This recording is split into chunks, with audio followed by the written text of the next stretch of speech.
اعوذ باللہ من الشیطان الرجیم أعوذ بالله من الشيطان الرجيم بسم اللہ الرحمن الرحیم بسم الله الرحمن الرحيم یا کھڑا زبر یا يا كلا زبريا با زبر با با زبر نون یا زینی يا زيني یا بنی يا بني الف سین زیر اس سين زيس را الف مد زبر را اس را إسراء حمزہ یا زیر ای يا زيني لام زبلہ لام زبلا یا بنی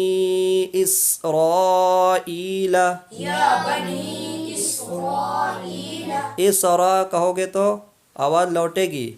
اسرا اور اسرا میں فرق ہے، اس کو کیا پڑھنا ہے؟ اسرا آواز صرف کس میں لوٹے گی؟ حروف قلقلہ میں، تو سین جو ہے وہ حروف قلقلہ میں سے نہیں ہے، اس لیے یہاں پہ آواز لوٹانا نہیں ہے۔ یا بنی اسرائیل يا بني إسرائيل یا بنی اسرائیل يا بني إسرائيل اسرائیل إسرائيل الف لام زبر ال ألف لام زبر ال قاف کھڑا زبر قا قاف قا زبر قا القا القا ہا الف زبر ہا ألف زبر ها القاہا القاها الف زیر ای ألف زين لام کھڑا زبر لا لام قا زبر لا الا إلى میم را زبر مر ميم را زبر مر اب مر میں دیکھو را ساکین سے پہلے زبر آ گیا، اس لیے را پر ہوگی۔ یا زبر یا يا زبريا میم زبر ما ميم زبر ما الی مریم إلى مريم القاها الی مریم ألقاها إلى مريم القاها الی مریم ألقاها إلى مريم الف واو زبر او ألف واو زبر أو حا یا زبر حی حيا زبر حي نون الف زبر نا نون ألف زبر نا اوحینا أوحينا الف زیر ای ألف زين لام یا زبر لی لام يا زبر لي الی کاف زبر کا قاف زبر قا الیک إليك اوحینا الیک أوحينا إليك اوحینا الیک أوحينا إليك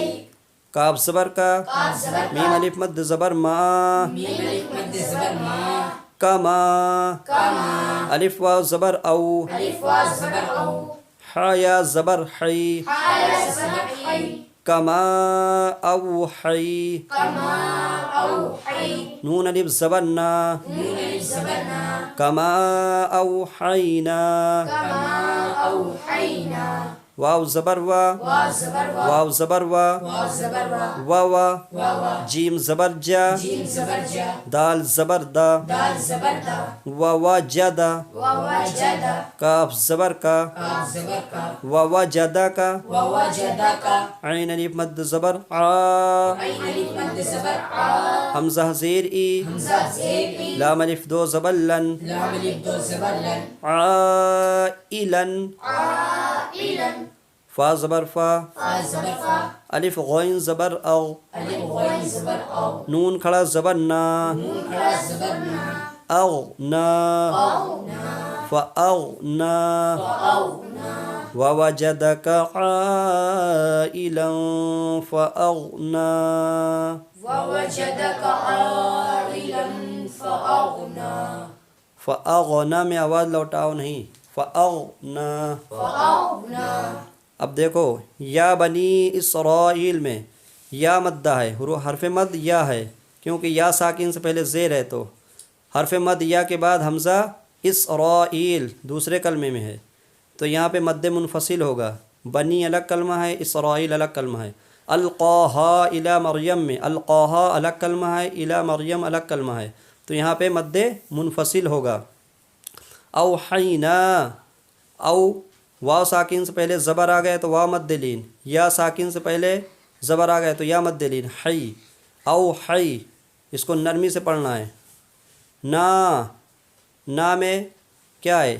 الف مدہ ہے، تو حرف مد الف کے بعد حمزہ الیک میں حمزہ آ گیا دوسرے کلمے میں، تو اوحینا الگ کلمہ ہے، الیک الگ کلمہ ہے، اس لیے اس میں مد منفصل ہوگا۔ اسی طرح کما اوحینا میں کما الگ کلمہ ہے، اوحینا الگ کلمہ ہے، اس لیے یہاں پہ مد منفصل ہوگا۔ ووجدک عائلا، الف سے پہلے زبر ہے عین پر، الف مدہ، حرف مد کون سا ہوا؟ الف، اور حمزہ اسی کلمے میں ہے، اور حمزہ اپنی اصلی شکل میں ہے، اس لیے کون سا مد ہوگا؟ مد متصل، ملا ہوا، متصل کا معنی ملا ہوا، اس لیے عائلا، عائلا، اسی میں حرف مد بھی ہے اور حمزہ بھی ہے۔ جس میں حرف مد اور حمزہ ایک ہی جگہ ہو تو وہاں پہ کیا ہوگا؟ مد متصل، اور جس میں الگ ہو اس کو مد منفصل۔